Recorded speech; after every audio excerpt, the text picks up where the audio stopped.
By now, you know the story. Families are giving up their sedans for crossovers by a rate of almost 2 to 1. And a few years ago, Volkswagen had one of the worst mixes of passenger cars to light trucks. Now they have one of the better mixes. A few months ago, we showed you the VW Atlas, and now we have the 2018 second generation Tiguan.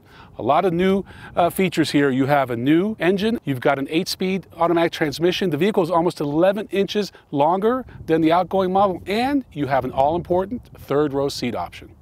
From a design standpoint, the Tiguan represents the new design language for Volkswagen. You have an all-new grille, the same one we saw in the Atlas. You also have this shoulder line that's broad and very athletic that you see in the Atlas and you'll start seeing in other models. Wheels are very important. Standard wheel is 17-inch. The one here on the Sel Premium is 19, but if you get the R line, you get 20-inch wheels. Let's take a look under the hood. Both the outgoing Tiguan and the new 2018 model have a 2-liter 4-cylinder turbo. The difference is that the horsepower is actually down from 200 to 184, but the torque numbers are up about 10% to 221. We were a little concerned about the horsepower numbers because this vehicle is about 350 pounds heavier than the last generation Tiguan. But I got to tell you, the way they configure the engine, the extra torque, the 8-speed automatic transmission, you don't lose a step. In fact, it's a little bit quicker than the outgoing model. In the morning, we drove the SE, which is by far the highest volume trim level, should account for over 50% of sales for VW. Now we have the Sel Premium. With the Sel Premium, you get a 12.3-inch high-definition gauge cluster, and it is brilliant. It looks like we're in an Audi, which has its own version of the virtual cockpit that Audi introduced last year. You also have a very high-definition, bright screen. All the Tiguans, except the base model, get an 8-inch touchscreen. They tell us this screen is 50% brighter than an iPhone 7. I think the interior packaging is quite nice. The seats are comfortable. We've been on some twisty roads most of the day, and the Tiguan delivered. The horsepower numbers initially scared us, but when you put this car in sport mode, it certainly delivers. I think where VW fell a little short is they gave us this nice flat bottom sporty steering wheel, which we like, but no paddle shifters. I realize not a lot of vehicles in this segment have them, but some do, and if you're going to project this sporty image, might as well put the paddle shifters in.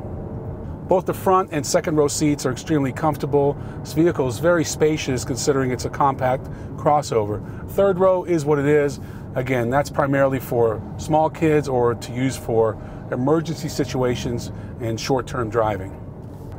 When you look at the segment, the leaders are clearly the Rogue from Nissan, CR-V from Honda, RAV4 from Toyota, and the Escape from Ford, just to name a few.